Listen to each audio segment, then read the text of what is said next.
د آیا پوهیږئ معلوماتي چینل درنو لیدونکو سلامونه او نیکې هیلې مو ومنئ. د یوې نوې جالبې ویډیو سره ستاسو په چوپړ کې یو. په دې ویډیو کې به درته ځینې هغه شرمناکې او خندونکې صحنې در وړاندې کړو چې د ځینو هیوادونو ولسمشران ورسره مخامخ شوي دي. هر هیواد خپل مشر لري چې په نړیواله کچه د خپل هیواد نمایندګي کوي او د خپل ولس او نورو خلکو له لوري یې درناوی او عزت کیږي. مګر ځینې ولسمشران دي چې د خپلو خلکو له لوري له خجالتۍ او شرمناکې صحنې سره مخ شوي دي. که څه هم ټول خلک له داسې شیبو او پیښو سره مخ کیږي، خو د مشهورو شخصیتونو شرمناکې صحنې ځکه مختلفې وي چې ټوله نړۍ یې ګوري او خندونکي شي. په ځانګړي ډول چې په تلویزیون ژوندۍ بڼه خپریږي، نو د پاکېدو او پټولو امکان یې ستونزمن وي. که چیرې غواړئ هغه جالبې او نه هېرېدونکې صحنې وګورئ چې د ځینو هیوادونو مشران ورسره مخامخ شوي دي، نو له موږ سره پاتې شئ او دغه ویډیو تر پایه در سره وګورئ. مخکې له دې چې ویډیو پیل شي، ستاسو درنو لیدونکو څخه مو هیله ده چې زموږ د ملاتړ لپاره د آیا پوهیږئ معلوماتي چینل در سره سبسکرایب کړئ او د زنګ نښان در سره ووهئ تر څو له تازه ویډیوګانو خبر شئ. Please join me in inviting President Barack Obama and Kehinde Wiley to unveil the portrait.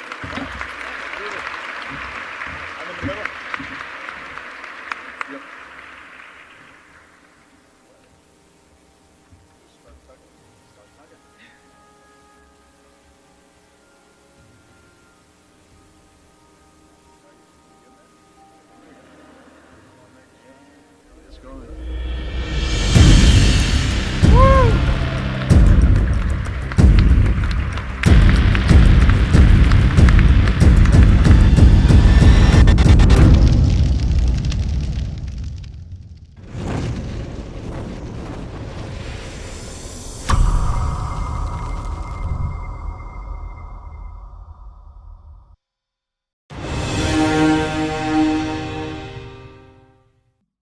د امریکې ولسمشر ډونالډ ټرمپ له ډیرو شرمناکو خندونکو صحنو سره مخ شوی دی، خو په دې صحنه کې ګوري چې د پولینډ د ولسمشر ښځه ټرمپ له پامه غورځوي او د نوموړي پر ځای د هغه ښځې میلانیا ټرمپ ته لاس ورکوي، چې په دې سره ټرمپ ناراحته او د مخ رنګ یې نور هم زیړیږي.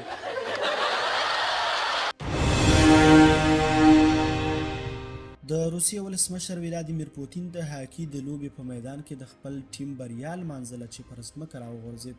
نوموړي په دې لوبه کې د خپل ټیم په ګټه 6 ګولونه ترسره کړل. دغه میدان د روسیې په سوتشي ښار کې موقعیت لري.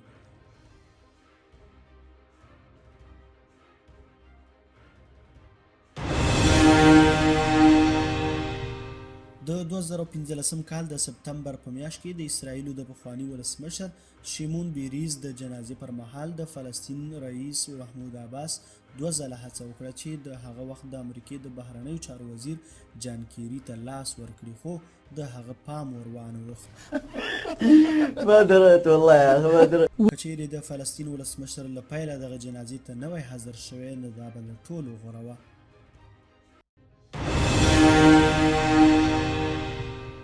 کامرو د نړۍ د 2 جنجالي مشرانو دغه تاریخي لحظه ثبت کړې ده چې د ایټالیا پخوانی لومړی وزیر سیلفیو برلسکوني د لیبیا د پخواني ولسمشر محمد القذافي لاس د نړۍ پر وړاندې ښکلوي. دا هغه مهال و چې په 2010 میلادي کال کې په لیبیا کې د عربي دولتونو سازمان غونډه جوړه شوې وه. د انګلستان د ملکې الیزابت زوی شاهزاده چارلز په لندن کې د جایزې ورکولو په یو محفل کې د کورونا وایرس له ویرې د لاس ورکولو پر ځای هندي سلام وکړ. د جاپان لومړی وزیر شینزو آبی د 20 هیوادونو د ګروپ په غونډه کې څو ثانیې خجالتیا احساس کړه. نوموړي ټرمپ ته لاس ور وکړی و، خو د ټرمپ پام ورته نه شو. د پیټرسبرګ په اقتصادي غونډه کې له عامې جلسې وروسته د چین ولسمشر د لاس ورکولو پر مهال نږدې و چې وغورځېږي، خو د روسیې ولسمشر ولادیمیر پوتین ساتونکو مداخله وکړه او هغه یې له غورځېدو بچ کړ. په سپینه ماڼۍ کې ډونالډ ټرمپ د فرانسې ولسمشر او د نوموړې ښځې ته د هرکلي په مراسمو کې هڅه کوي چې د خپلې ښځې لاس ونیسي. نوموړی څو ځله د ګوتې په وسیله اشاره کوي چې لاس دې زما په لاس کې راکه، خو په چا یې منې؟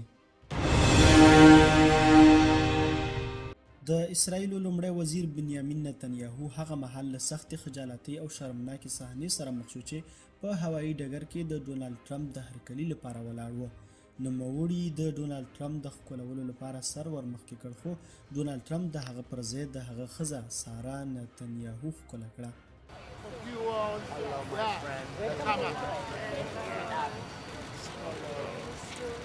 Welcome our good friend. I sure did. I'm going to talk about it.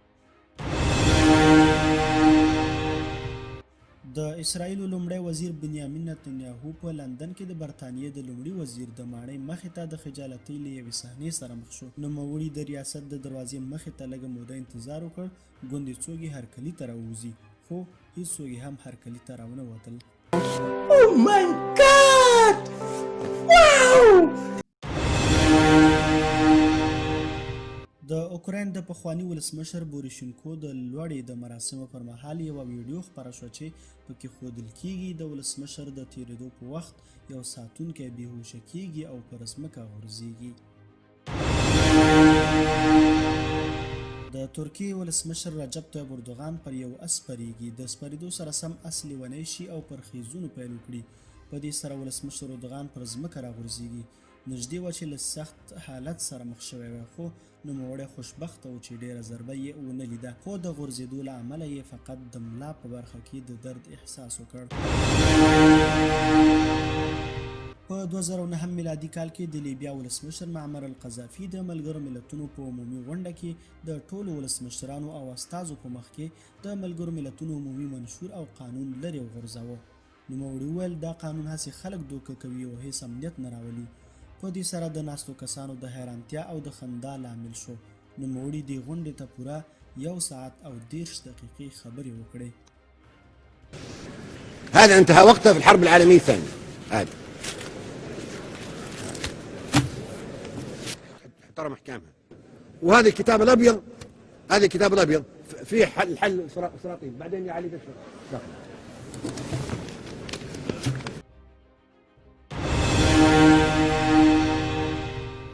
په فرانسه کې وروسته له هغې چې د تیلو د بیې لوړېدو پر ضد لاریونونه پراخه شول، ولسمشر ایمانویل ماکرون د پاریس په یو څنډه کې د خلکو ترمنځ راڅرګند شو. د خبرو پر مهال ډیر آرامه ښکارېده چې د شاوخوا کسانو ترمنځ له یو لوري د هګۍ په توغندي ولګېد، سپین مخ یې ورته زیړ کړ. دغې هګۍ د فرانسې ولسمشر هغه شکل او مظهر مردار کړ چې هره میاشت ورباندې 12,000 امریکایي ډالره مصرف کوي.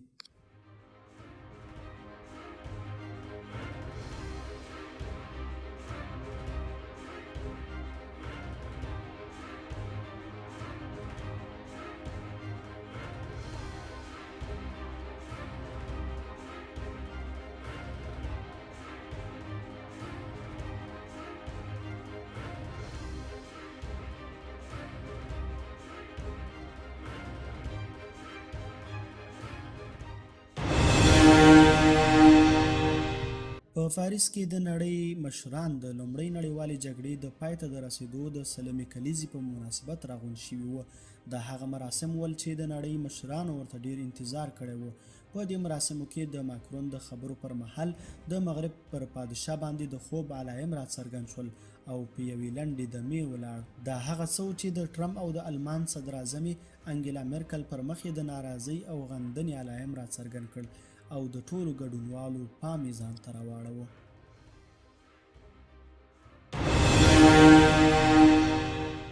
د فرانسې پخوانی ولسمشر فرانسوا اولاند د لوړپوړو چارواکو او خلکو سره په یو غونډه کې مخکیني ولاړو کسانو سره روغبړ کاوه چې یو ضابط ته یې د روغبړ لپاره لاس ور وکړ، خو هغه ورته هیڅ اهتمام ورنه کړ. د امریکای ولسمشر ډونالډ ټرمپ هغه مهال خجالته شو چې یو کس ورته د ځای ښودلو په نیت په لاس اشاره وکړه. ټرمپ فکر وکړ چې نوموړی لاس ورکول غواړي. هغه هم لاس ور وکړ خو نوموړي کومه توجه ورنه کړه.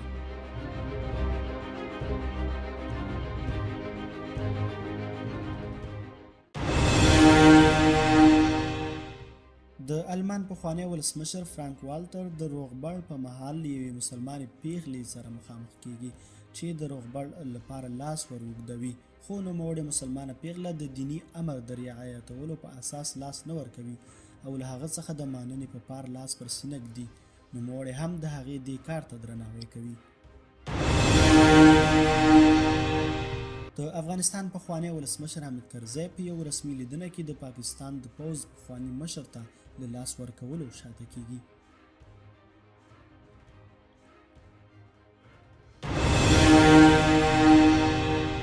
د امریکې پخوانی ولسمشر باراک اوباما څخه هم ډېرې خندونکې صحنې پاتې دي، خو تر ټوله مشهوره یې د مرکې پر مهال د یو مچ نیول دي چې نوموړی د خبرو اترو پر مهال په عذاب کړی و.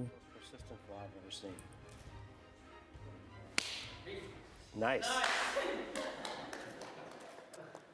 Now, where were we? That's why today I am nominating Mary Jo White to lead the Security and Exchange Commission and Richard Cordray to continue leading the Consumer Financial Protection Bureau. This guy's bothering me here.